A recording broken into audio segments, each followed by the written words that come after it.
Hello, thanks for joining me, astrologer Patrick Arundell, for your astrological overview for week commencing the 27th of March.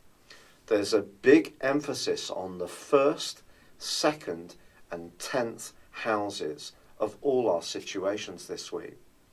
This is because of the clustering of energy in the sign of Aries, the 1st, the arrival of Mercury from Aries into Taurus on Friday, joining up with Mars in the 2nd, and also the activity influencing the 10th house, which is governed by Capricorn, where Pluto is forging an influential angle with both Jupiter and also Mars.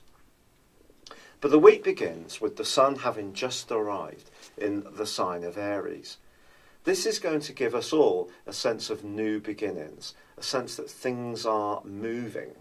Of course, Venus, the planet of love and affection, has been tracking backwards in this area, and Mercury has been alongside the rather restless energies of Uranus. And at the start of this week, those are still in play.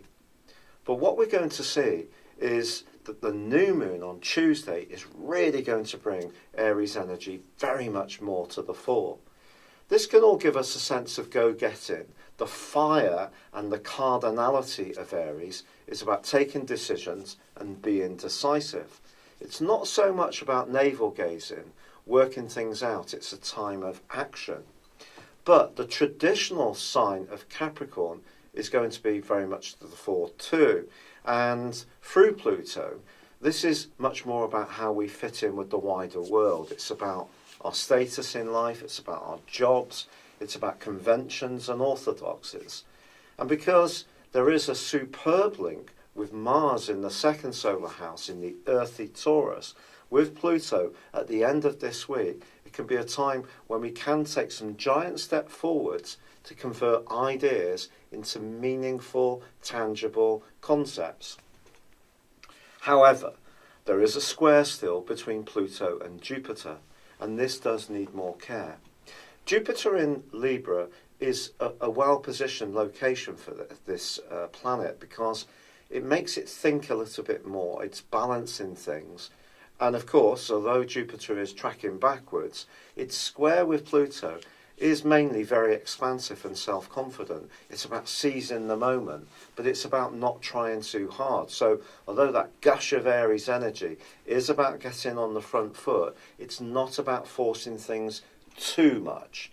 And that's where that Taurus energy can really be so helpful, because despite the new beginnings that can be stimulated by this new moon and the energy that's being created as Mercury has passed over Uranus, the restlessness.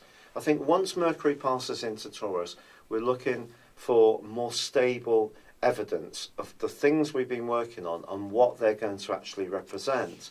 And that brings a greater sense of certainty. It's not just about initiation, it's about actually seeing what those initial plans meant.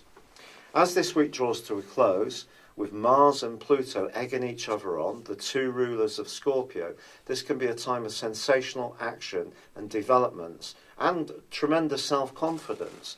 I just think with Jupiter and Pluto, it's not about shooting for the stars without a realism and reality of what the goals are and how they fit in with the world at large. But if you're very clear about how you want to go about things, your plan is well researched and thought through, your energy and determination can be enormous as this week draws to a close, as well as just thinking this is a time to be a bit more risk-taking and dynamic in general.